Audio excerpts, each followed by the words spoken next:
Kwa hiyo ilikuwa inaitwa tathmini ya 40.77 kuzaliwa kwa CCM. Kwa hiyo mikakati zake ilikuwa ni mali ya serikali.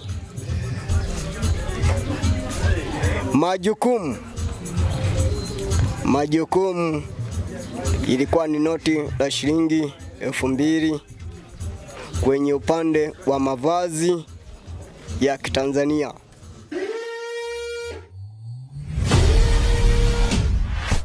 Kwa majina naitwa Madison, niko na mheshimiwa diwani wa Nkome hapa. Sasa nilikuwa naomba nikuhoji diwani. Hapa kwenye jimbo letu huu mwaka mmetuahidi nini? Mwaka huu ni mwaka wa uchaguzi. Kwa hiyo nilikuwa naomba nikuhoji kwamba kwenye jimbo letu mmetuahidi kwamba au mmepanga nini cha kutusaidia? Wewe kama diwani unatuahidiaje? Asante ndugu mwenyekiti pamoja na wageni waalikwa mlioweza kunikaribisha kwa jana. Mimi nikiwa nimetulia pale pembeni, hotuba yenu ya mheshimiwa mbunge pamoja na mheshimiwa diwani na rais niliweza kuipokea kwa mikono miwili. Kwa hiyo nikaona nitaifanyia kazi. Kwa sasa hivi ni vipindi vya serikali ambavyo vinavyofikia kwenye vipindi vya kuhitimu miaka 5 na miaka 10 madarakani.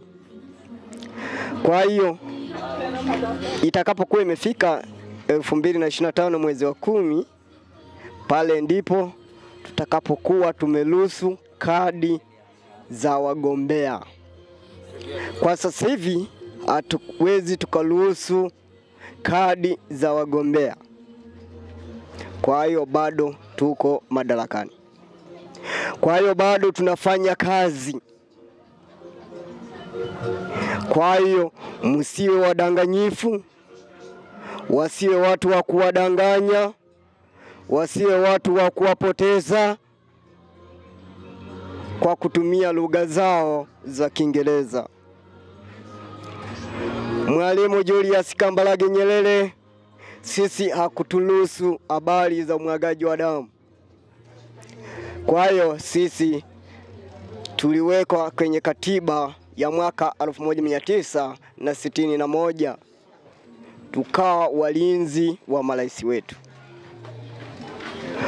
Kwa hiyo katiba ambazo tulizojiwekea, kiongozi yeyote yule anayegombea nafasi sharti aongoze miaka 5 na mbunge sharti aongoze miaka 5 na rais sharti aongoze miaka 10 madarakani na kumwachia makamu wake kwenye uongozi.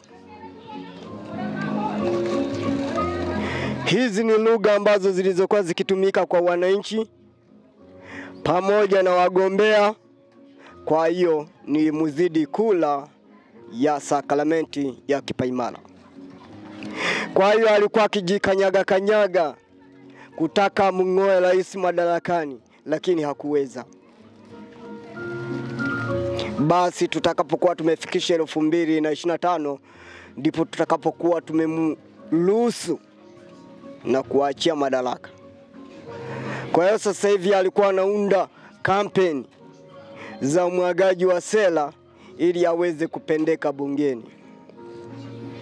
Hayo ndiyo maoni ya jana kwenye vipindi vya uchaguzi. Yeye alisaini kwa kutukana kwenye upande wa wagombea, na wengi walinikuta vijijini waliniomba niwapunguzie. Lakini walipofika kwenye sehemu ya kata huku, niliwakuta wakiwa wameshageuka hotuba zao.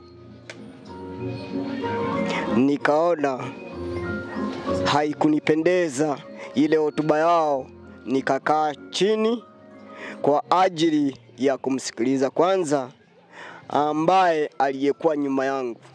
Mimi nilikuwa mbele yake. ingawa yeye hakunifahamu madaraka yangu ambayo niliyokuwa nimekabidhiwa kwenye kata. Kwenye sehemu ya ulinzi na usalama, Switch on. pale walipokuwa Switch wakikabidhiana on. kati ya Switch mheshimiwa diwani on. mstaafu na mheshimiwa Switch diwani on. aliyepo madarakani. Switch on. Kwa hiyo kwa siku ya leo Switch mnasikiliza sauti yake on. kabisa mwenyewe, Switch mkiojiana on. naye kwenye Switch kata za on. Ngome, pale mlipoweza Switch kumtembelea on. vijijini mkiwa na Switch gari zenu on. 11, sisi tuliyaita Switch madarasa. on. Sasa sisi Switch tulipoyaita madarasa, kwa hiyo Switch tukawaweka walikuwa on. ni wapenzi wa mipira. Switch Kwa hiyo on. ndugu mheshimiwa Lumoka Switch na ndugu mheshimiwa on. Maila, hao ndio Switch on. waliokuwa wanang'ang'ania kiti kimoja Switch madarakani on. kwenye ngazi ya Switch mwenyekiti on. wa kijiji, pale Switch alipoweza on. kuwashauri ndugu Christopher Switch Dionisi Mato on. pale walipokuwa Switch wakigombea kiti on. kimoja cha ngazi. Switch on. Kwa hiyo waliweza kumteua ndugu Christopher Switch Dionisi Mato on. kwa ajili ya kusimamia Switch uchaguzi on. kule vijijini. Switch Kwa hiyo on. ndugu Christopher Dionisi Mato ndiye Switch aliweza kuteuliwa